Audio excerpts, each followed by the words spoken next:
Ladies and gentlemen, welcome back to the channel. It's time again for another 7-star Tera Raid. This one, to complete the Hisuian starter trios, is going to be Typhlosion. Let's dive in and see what we can expect. Prepare to face a mighty Typhlosion. Typhlosion will be the 7-star Tera Raid from April 14th to April 16th, and again from April 21st to the 23rd. As I mentioned, this is the last of the original forms of the Hisuian starter trio, and with that, there's a whole bunch of speculation going around that we may, at the end of this raid or even early May, finally be getting the Pokemon Home connectivity with all of the Hisuian starters, as well as the original forms of a bunch of the other Hisuian forms. All of the Pokemon from Pokemon Legends Arceus would be available in Paldea. So we should see Pokemon Home connectivity soon. That's the speculation, at least. I made a guess a few weeks ago that Typhlosion would come after Samurott, but I believed it was going to be a Rock Tera type. Similar to Decidueye and Samurott, it wasn't going to have a Tera type that corresponds with its Hisuian form. However, I was proven wrong, as Typhlosion is going to be using the Ghost Tera type, like its Hisuian form. And that's pretty much all we get from the messages here in game.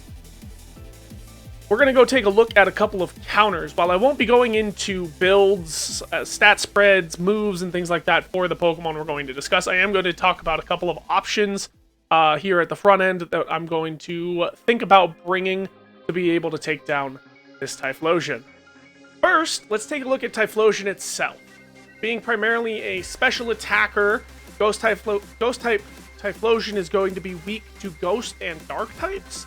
Nothing really else that is going to be weak to. So bringing the heat, forgive the pun, with those two types is going to be critical.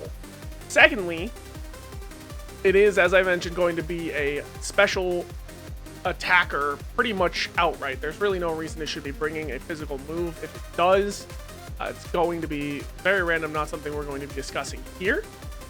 It's going to be bringing powerful fire type moves, as well as Shadow Ball. We can really only put guesses in at this point as to which of the fire move it's going to carry, because it has such a plethora of options in that department. Most likely candidates, though, are going to be Flamethrower, Overheat, or Eruption, that being its original signature move. In fact, there is actually a good chance that the mechanic of this raid is going to be similar to the Charizard 7-star raid we saw when the game first came out, where it will end up overheating turn 1 and then immediately nullifying that special attack drop. But we'll have to wait and see if it's going to mimic that or if it's going to carry another mechanic. There's a couple of things that it could potentially do. Not quite sure what its most effective options there. Regardless, Typhlosion should, again, carry one of those fire moves as its primary move. Shadow Ball for sure. And then it should end up rounding its moveset out with some powerful coverage moves like Focus Blast, Extra Sensory. It has the option to run like Sunny Day Solar Beam shenanigans. A couple other things that it could do. These are probably going to be the extra moves that it carries, or even potentially the raid mechanic. Something like Smokescreen, where we end up queuing flashbacks to Greninja using Double Team. All kinds of fun there. Or Will-O-Wisp as another option as well to burn you somewhere in the middle of the raid. So it may be worthwhile not bringing a physical attacker, at least on your first attempt, until we know what's going on there. There could be a few extra options out of its learn set, but not really anything that we're too terribly worried about. Again, most of the rest of its moveset for variety is going to be out of the physical side. But one thing that we don't have to worry about for Johtonian Typhlosion is buffing moves. It doesn't get anything like Calm Mind or Howl or Swords Dance. None of that within its moveset, so we're good on it not being able to buff itself. That being said, there's a handful of options that we can bring to try and fight Typhlosion. Again, a lot of these things are going to be Dark types and things like that, so let's go take a look. So one of the things that I personally looked at when we were announced that it was going to be Typhlosion is Pokemon that get Flash Fire to help nullify all of the powerful fire moves that Typhlosion gets access to. Really, there's not a whole lot that stands out in this department.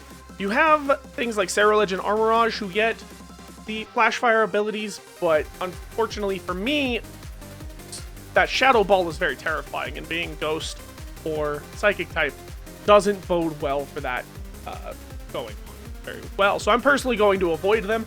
Technically speaking, with Flash Fire, with Swords Dance, or with some of the stored power shenanigans that you can get into with Armorage, there still could be viable options. I'm just not going to discuss them any further than that. However, one Pokemon, a Dark and Fire type, that gets access to Flash Fire and could pack some serious special attack damage into this Typhlosion is going to be Houndoom. A good special defense stat with 80, so not the best, not the worst, to help survive some of those hits. And a good special attack at 110, Flash Fire to stop fire attacks. Houndoom could be a viable option to kind of middle your way through. It's not going to be able to one-shot it. It doesn't really get any of the moves that it's going to need to be able to do that. But be warned, if Typhlosion is carrying that Focus Blast, it will end up hurting. That Dark type is going to suffer a little bit from Focus. With Flash Fire out of the way, Dark types are going to be the way to go, at least in my mind. There's a handful of powerful options you can bring, some offensive, some supporty or defensive. Fair warning, almost everything on the list that's a Dark type is going to, just like Houndoom, be weak to Focus Blast. Some of them are even quad type weak to it because of their dual typings. So that's your one warning. I'm not going to keep repeating that. However, what isn't weak to Focus Blast is the subscribe button. Go ahead and click it down there for some super effective damage, and hit the like button while you're at it for some bonus damage on top of that. To start the list off, we're going to look at some serious offensive powerhouses. Special attack, physical attack on both sides of this. We have Hydreigon, Roaring Moon, and Iron Jugulis. They all do a wonderful job of being Dark type for stab super effective damage, as well as having a secondary typing that is good to help prevent some of that super effective damage in Flying and Dragon. Honchkrow is another option as well that carries the Flying type as a second type to help reduce the damage from that Focus Blast that we're so worried about. Also has a whole slew of really good support moves like Screech and Taunt to help lower defenses, as well as take care of moves like Smokescreen, Will-O-Wisp, all those non-damaging moves that can really put a damper on the strategies you're trying to take on. Next, we're going to look at Ting-Lu and Chi-Yu, two of the Legends of Ruin. All the Legends of Ruins are Dark type, but the other two are Ice and Grass. Not real good when you're going up against the original Fire type. But Ting-Lu being Ground and Dark, Chi-Yu being Fire and Dark, should be pretty good for dealing damage and kind of tanking through this raid. Chi-Yu is a little bit frail, but it's got a massive special attack stat, plus its ability lowering the special defense of other Pokemon on the field. Might be a double-edged sword. I don't know the mechanic well enough to know if it impacts your allies as well, but it would at least lower the special defense on Typhlosion. Ting-Lu may also be susceptible to that Solar Beam combo we mentioned earlier, but it's a really, really bulky Pokemon. Got that Dark type to be able to bring Ruination is the move. Similarly, in kind of that really defensive type vein, you've got Tyranitar as well, Rock Dark type. It is going to be quad weak to that Focus Blast, so if it is carrying Focus Blast and using it often throughout the raids and you're finding that, Tyranitar might not be the play. The final two Pokemon that I'm going to discuss are going to be Crocodile, who could utilize some one-turn KO strategies we've seen in previous raids that utilize Anger Point, which is its hidden ability, and Crunch, obviously its stab, probably most powerful physical attack. Bringing a Screecher, something with like Frost Breath to do critical hit damage, and even pairing it with Pure Power Medicham I've seen before as well. You know, trigger Anger Point, have the Medicham kind of hold its attack, and swap Pure Power onto it, and then hit the Crunch. One Screech at -2 +6 attack, and been pretty effective through other raids. So, you know, you might see some of that going around. The other Pokemon I'm going to mention is Hisuian Zoroark is out and available if you pre-ordered the DLC.